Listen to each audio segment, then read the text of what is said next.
Ito ang review ko para sa Defcleave aluminum bumper.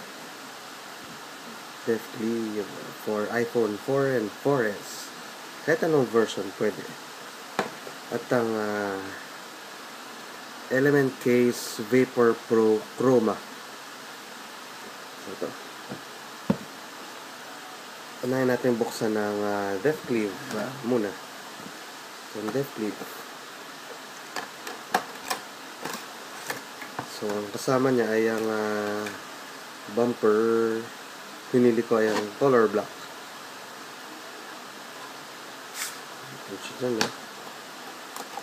At ang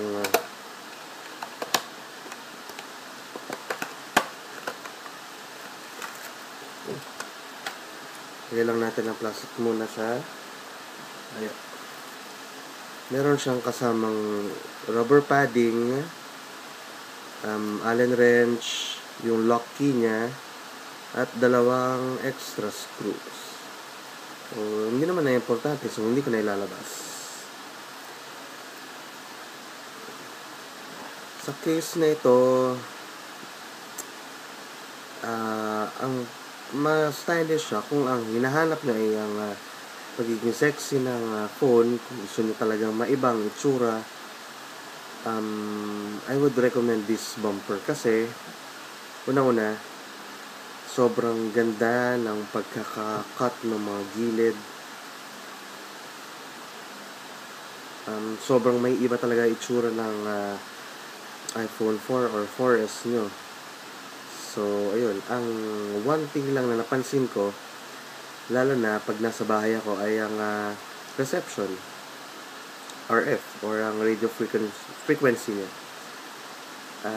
Dahil sa aluminum ito, babawasan ng signal ko kapag nasa bahay ako. Lalo na kung nasa kwarto ako. Kasi from 3 bars, 4 bars, nagiging 2 bars to 1 bar na lang. Yun lang ang disappointment ko sa case na to. Pero sa iba naman ay wala. Yun lang ang ko. Napaka-stylish, elegant na bumper. So, ayun. Okay naman siya sa akin. Signal loss lang. So, sunod naman natin ay ang Element Case Vapor Pro Chroma. So, natin.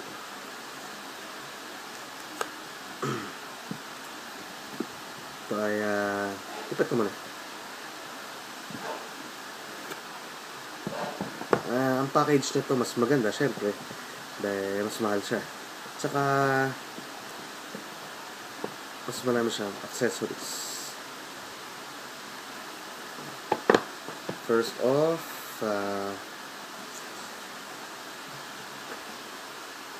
certificate of authenticity nila, instruction sa likod, ang backplate, suede na backplate, 3M siya, sticker lang kasi siya. So, I'm thinking kung gagamitin ko pa, pero baka hindi na. Lagay ko muna siya dito. Ang importante, neoprene na case. Diba? Maganda. Napaka-elegante niya tignan. At ito ang loob niya. Siyempre, ang case. Hindi mawala yan. Yan ang case. Pasok muna natin ito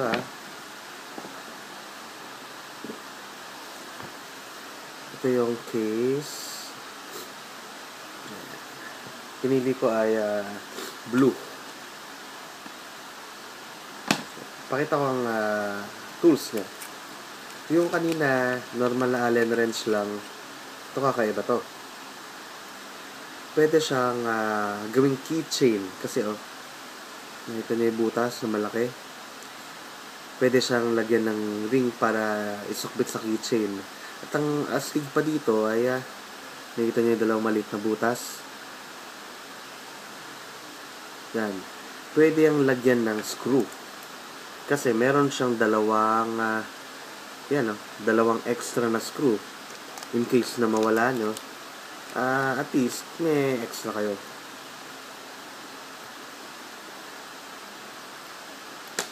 Para mailagay yung extra na screw dito sa butas, lagay nyo lang dyan.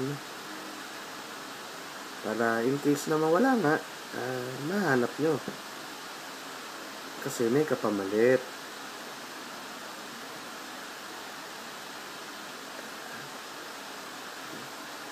Ito pa ang pangalawa.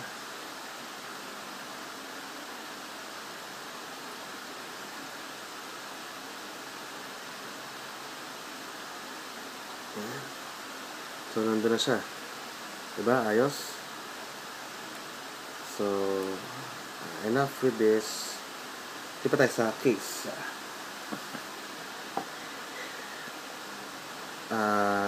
Actually, mas elegante tignan yung depth cleave.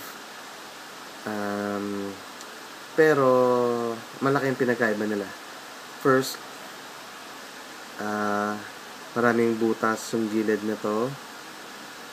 And, yung sa may dock, malaki yung space niya para kung sa iba't ibang dock na isasaksakan mo, pwede mo siyang masaksakan na hindi mo na kailangan tanggalin yung case.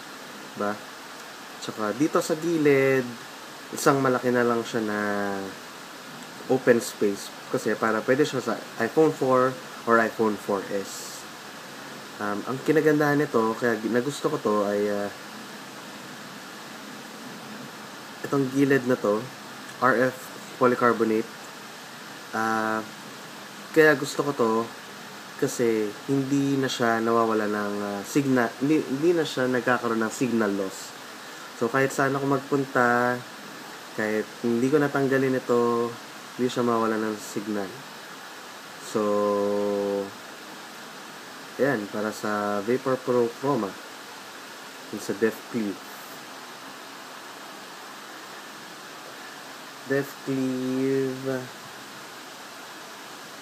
or the Vapor Pro Chroma, I would recommend you the Vapor Pro Chroma. Hindi siya kasing stylish ng depth cleave, pero elegante pa rin naman, maganda tignan, masarap sa kamay, hindi ka pa mawala ng signal. So ito ang panalo for me. So ayun, thank you for watching. Ito yung review ko for the Vapor Pro, the depth cleave.